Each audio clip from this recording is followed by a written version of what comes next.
ఈరోజు చిన్న ఒక కార్యక్రమాన్ని కూడా ఇక్కడ చేయటానికి వచ్చారు. ఎన్నో 2-3 మాటలు అయింది ఇక్కడికి వచ్చారు. ఎన్టీ రామారావు కూడా ఇక్కడికి వచ్చారు. మొదట్లో ఈ యజ్ఞశాలను ప్రారంభం చేసింది ఆయన. క్షిప్ర గణపతి యజ్ఞశాల ప్రారంభం. అవన్నీ నేను జ్ఞాపకం చేసుకుంటున్నాను. అట్లా అంటూ ఆ విధంగా ఒక ఫ్యామిలీ మెంబర్గా నా మనసులో ఉంది. కానీ ఏదో మినిస్టర్ చంద్రబాబు నాయుడు అట్లా ఆ విధంగా నాకు లేనే లేదు.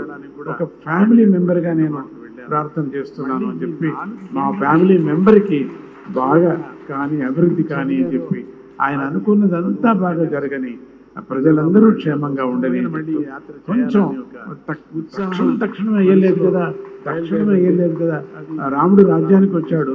రామ రాజ్యానికి వచ్చిన తర్వాత మీరు చూడండి రామాయణంలో ఆయన రాజ్యానికి వచ్చిన తర్వాత 5 ఏళ్ళు అయింది. మళ్ళీ అభివృద్ధి కావాలంటే ఇమ్మీడియట్ గా అందరినీ ఆకాశానికి తక్షణం పెండాలు వేయలేం కదా. ఇమ్మీడియట్ గా కావాలంటే ఎక్కడవుతుంది? మనకు అవుతుంది, సమయం కావాలి కదా. చెడుది కావటానికి ఎన్నో ఏళ్ళు పట్టింది, మంచిది కావటానికి ఇమ్మీడియట్ గా కావాలని ఎట్లా అవుతుంది? దానికన్నా తగ్గుతుంది. చెడు కావటానికి ఎట్లయితే మంచి కావటానికి కొంచెం సమయం కావాలి కదా. అందుకని ఆ సమయం అవుతుంది. అందరూ దానికి సహాయ హస్తలుగా మనం అందరూ అందిస్తాం అని చెప్పి ఈ యొక్క పెద్ద యజ్ఞం చేస్తున్నారు ఆయన. మనసులో చాలా పెద్ద యజ్ఞం. ఏదో యోగి అమరావతిని అమరావతి అనేటువంటిది ప్రారంభంలో నేను సంతోషపడ్డాను, అమరావతి మనకు వచ్చిందని. మళ్ళీ అమరావతి మనకు వచ్చేసింది. అమరావతిలో మనం ఉంటున్నాము.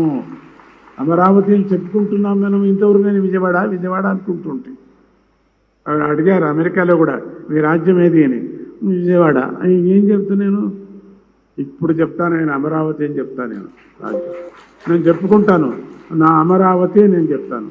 అటువంటిది అమరావతి అంటే ఇంద్రలోకము అన్నమాట. అటువంటి స్వప్నాన్ని చూసి ఇప్పుడు చేయటానికి ప్రారంభం చేసుకున్నారు. అది మంచిగా కలగని, సిద్ధి కలగని అని అంటూ ప్రతి నిత్యము ఆయన గురించి కొంచెం కష్టాలు ఉన్నప్పుడు ప్రతినిత్యం యజ్ఞం చేశారు స్వామీజీ. యజ్ఞం చేసి మైసూరులో ఆ యజ్ఞం ప్రసాదం ఎవరితో నేను ఇచ్చి పంపించలేదు. నేను ఇవ్వకూడదు, నేనే ప్రత్యక్షంగా ఇవ్వాలని అమ్మ సాక్షిగా ఈరోజు ఆయనకు ఆ ప్రసాదాన్ని అందించడం జరిగింది. నాకు సమాధానమైంది అని అంటూ ఆయనకు శ్రేయస్సు కలగని అని అంటూ ముందు కార్యక్రమానికి 4 మీరు మాట్లాడు